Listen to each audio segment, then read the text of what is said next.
right, and joining us now is retired Major General David Fraser, CTV military analyst and former commander of NATO forces in southern Afghanistan. Thank you very much, Mr. Fraser, for being here with us today. Renee, good to be with you. How much of a surprise was it for you to hear about these attacks? Well, it's one thing for the Hamas to attack, but the sheer scale and the audacity of what this attack represents is unprecedented. And as we just heard, not since 1973 have we seen an attack of this magnitude, an abject failure, what it appears to be for the intelligence of Israel, which is one of the best in the Middle East. This is the beginning of a war. But it's also the beginning of a lot of questions inside of Israel and about whether or not that they're actually defending their people. And this is what the prime minister is going to have to face. And a lot of bad days are ahead of us. Right. And I want to ask this. How could this group, without nearly the capabilities of the Israeli military, organize and then pull off such a large-scale attack?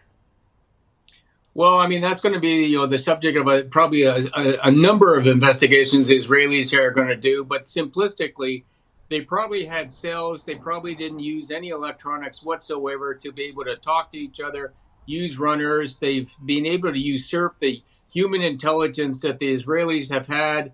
But they have studied this significantly. The Israeli intelligence system, their defenses. They picked the timing of this religious holiday. Hamas planners have certainly achieved some note today, which we'll be talking about for tens of years to come. Now, Hamas has given a list of reasons for this attack.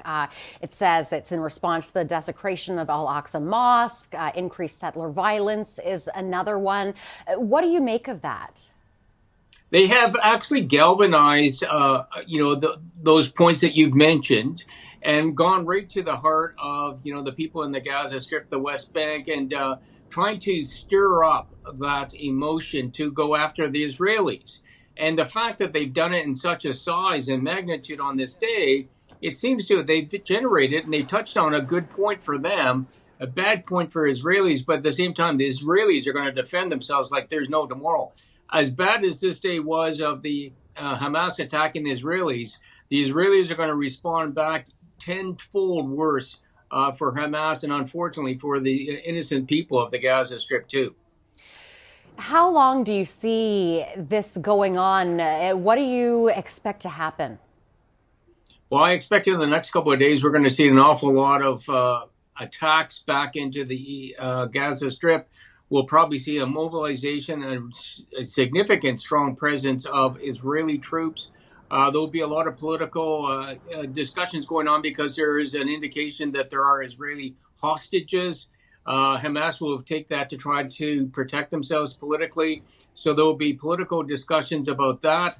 And the Israeli people are probably going to be going after the Israeli leadership to say, how can this have ever happened to begin with? So there's going to be a lot of dust flying around for the next couple of days on every side of this discussion. All right, retired Major General David Fraser, CTV military analyst and former commander of NATO forces in southern Afghanistan. Thank you for your time today. Thank you, Renee. And Canadians in or around an area affected by attacks in Israel, Gaza, and the West Bank are being urged to register with Global Affairs Canada. Those who need emergency assistance can contact the Watch and Response Center in Ottawa. Here are the telephone and text numbers. The email is sos@international.gc.ca.